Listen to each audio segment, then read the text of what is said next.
So this is something that I call reward consequence. If there's something that you want to accomplish and you're having trouble following through consistently, it's because your unconscious impulses, the things that your brain thinks that you want, are different than what you actually consciously want. So when these unproductive impulses arise, you usually automatically act on them rather than staying focused on what it is that you really want. So I'm going to teach you a little exercise. It takes you about 15 seconds or so to do, start to finish. And what it's going to do is it's going to bring these unconscious impulses up into the light so you actually see what is driving your behavior. You're going to connect with what you really care about, and then you're going to move in the opposite direction from the impulse, which of course is toward your purpose. So first thing that you need is you need a little notebook, pen and paper. Keep it super simple, keep it easy. Okay? And then in the notebook, write down something that you're committed to. You know, is it playing the guitar each day? Is it writing a book, getting a promotion, letting go of stress, stopping drinking, less social media, whatever. You know, choose something that really matters to you. And then every time, and I mean every time you have an impulse to do something different than what your commitment is, right, that thing that's important to you, you stop whatever you're doing, you write down the impulse, and you write down the need underneath the impulse. What is the impulse trying to satisfy? What is it trying to fulfill? So for example, let's say I'm writing a script and it's not going well.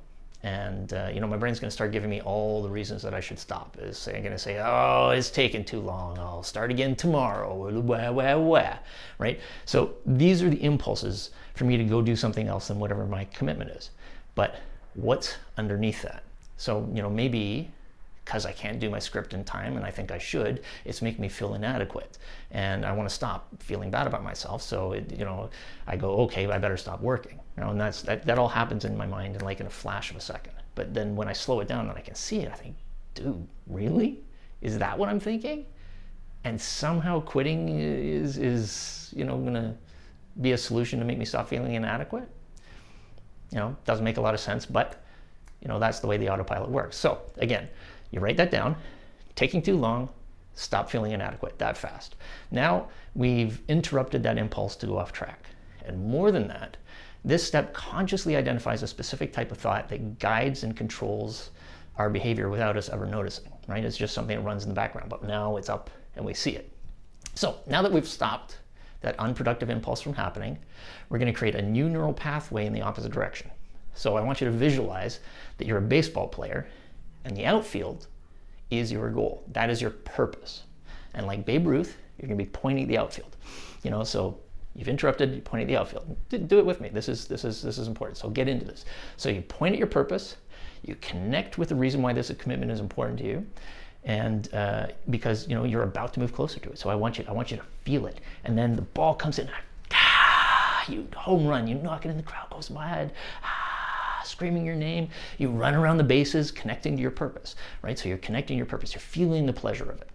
And here's the important part. What you do is you take immediate, measurable action towards that purpose. It can be something big, it could be something small, it doesn't matter. But what you're doing is you're teaching your brain not to obey the bullshit impulses that take you off your path. Instead, what you're teaching yourself is that you're someone who's connected to what matters to you, and when you do, you're going to go for it, okay? So you've not only just interrupted your negative patterns of behavior, but you've actually moved closer to accomplishing your goal. And like I said, you know, do this for a few days, and every time you get the impulse to go off the path, if you do that for a few days, it's going to flip your life around just in a few days, that fast. But again, you have to do it every time. So part of the reason this works, this exercise works, is because you're training your brain to really dislike the impulses. Because every time that impulse comes up, you gotta stop what you're doing. Write down something, point, the scream, right? There's something fun, but again, it gets quite annoying. So the interruption happens so much and becomes annoying to the point that you do dislike that impulse. And your brain's gonna go, okay, man, okay, relax. I'll stop suggesting it, and it literally will stop putting it in your path. So practice it. Actually do it, and then watch what happens. So if you have more questions and you want to see some of my other tutorials, you can come to my website, 5dailyrisks.com. You can contact me directly. If you need me to, give you this in, written notes, super easy. And, come and tell me how the exercise went. If you were doing it consistently, how did it work out for you? And I am absolutely looking forward to hearing your stories.